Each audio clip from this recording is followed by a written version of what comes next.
everyone, and welcome back to my channel. In today's video, I thought it would be rather interesting to review some of my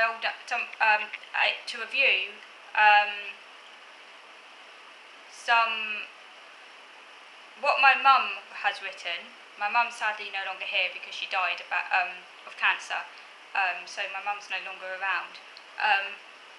She died in May of 2016.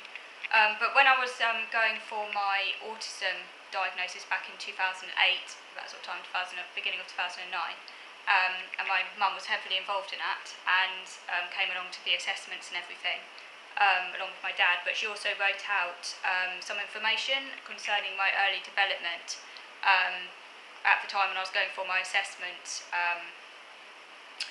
As a bit of background information, she wrote it all out. And I thought it would be interesting to share what she wrote with you. I have a feeling I've done a video on this before, but quite some time back. It's very possible I've actually read this out before, so I may well be covering old ground, but some of you who may not have seen those earlier videos, or they might be lost way back in my video history, might find it interesting for me to go over it again. It's called Anna's Childhood Development as Remembered by Frances Lansley, Anna's mother. So I'll just kind of read it out. So it says, pregnancy. I was 32 and my husband was 40 when Anna was born on the 27th of July 1987. When I was 4 months pregnant, I learnt that my mother had breast cancer. This was a tremendous shock as she was only 60 and had never been ill before, and there was absolutely no history of any form of cancer in the family. All my grandparents lived to a good age. I knew, although it was never spoken, that she was dying, as it was obvious she had a very virulent strain and needed massive doses of chemotherapy before she could have a mastectomy. My parents lived in Los Angeles, and before I knew I was pregnant, I had proposed a visit in Easter 1987. Anna was due July 1987. And now I felt I could not pull out. My husband and I therefore went over in early April. My husband returned after 2 weeks, and I stayed on for about 10 days longer until the beginning of May. My mother was receiving chemotherapy while I was there and was audibly sick during the nights, and I found it impossible to sleep. Night after night I could not sleep. I do not normally have insomnia. My father was absolutely distraught and took me long hikes in the mountains. He lost his appetite, and I likewise lost mine. When I returned to Shrewsbury, where we were then living, I was also upset as I was losing my job and dreaded being unemployed. All seemed well with the pregnancy, however, until I went for a routine check and concern was expressed that the baby had not grown. I was referred to a hospital and a registrar recommended a caesarean at 32 weeks. We requested a second opinion from the consultant, and he said that we could leave things as long as I had bed rest and came in for very regular fetal monitoring. We lived near the hospital. The baby was very lively in terms of kicking, and in the end Anna was delivered at full term after a normal delivery and seemed fine, apart from the fact she was very thin and small, 5 pounds 4 ounces. Babyhood. I bonded with Anna immediately, and she seemed a perfect baby, although very noisy. She smiled within a few weeks and laughed and giggled a lot and banged her legs. She crawled at 9 months and walked at 13 months and was very energetic. As soon as she could crawl, she never stayed still, and I was constantly chasing her. When Anna was 6 months old, we moved, which was incredibly stressful, exacerbated by the fact that house prices had just gone through the roof.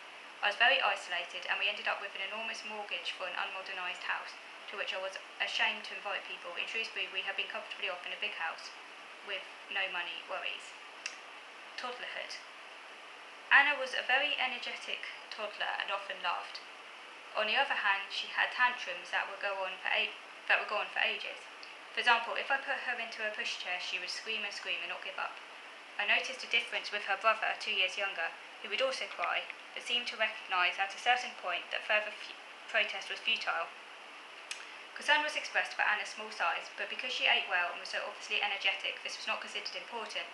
At her 18 months check, the health visitor said she was borderline because she did not place building blocks as would be expected. I had little experience of children and no relatives who might have noticed anything unusual about Anna's development.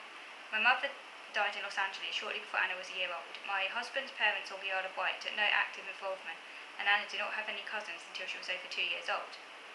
Childhood. When Anna was 3, she started at 2 playgroups, and when she was 4, she attended nursery school. She started primary school when she was nearly 5. The following things became more and more noticeable as she got older. She continued to have tantrums and lengthy giggling fits. I had given Anna lots of physical contact when she was a baby, but gradually I found it harder and harder to respond to her physically. I'm not sure how much this came from me and how much from her, but I felt a coldness from her, and that she recoiled from cuddles rather than seeking them.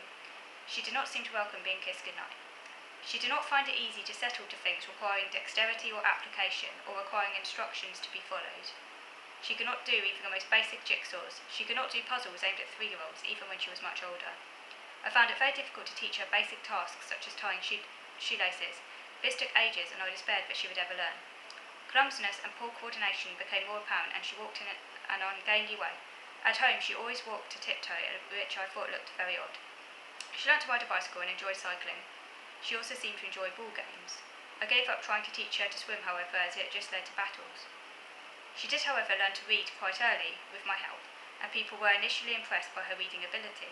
She loved reading aloud, and when she was 4, this seemed acceptable, and she got praise for it. She did not stop reading aloud, and as she got older, this got more irritating.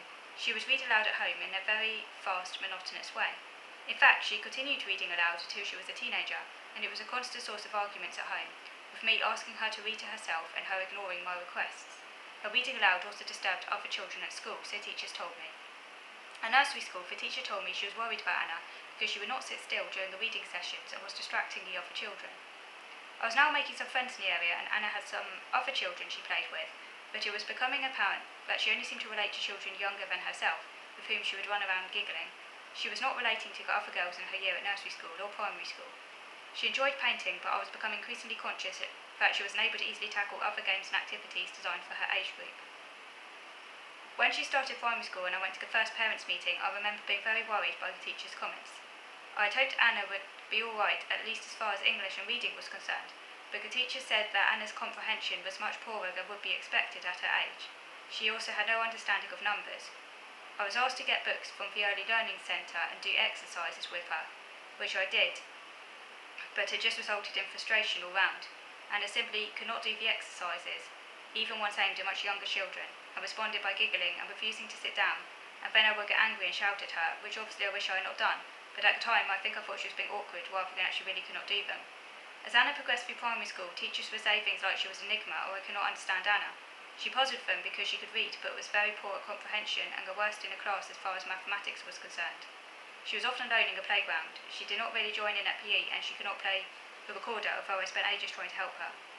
She did eventually get some special needs support, but it was only in her last 2 years that the school began using the word "we" at parents' evenings. We will see what we can do to help Anna.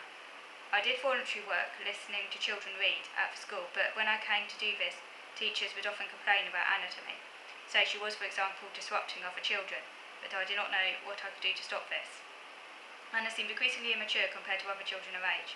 She got on quite well with her brother when he was little, but he was 2 years younger than her. We started giving her piano lessons, but she refused to concentrate, and in the end, the teacher actually requested us not to send Anna anymore. Okay, so we're going to move over to video number 2 now to carry reading out what my mum had to say. So moving on to video number 2.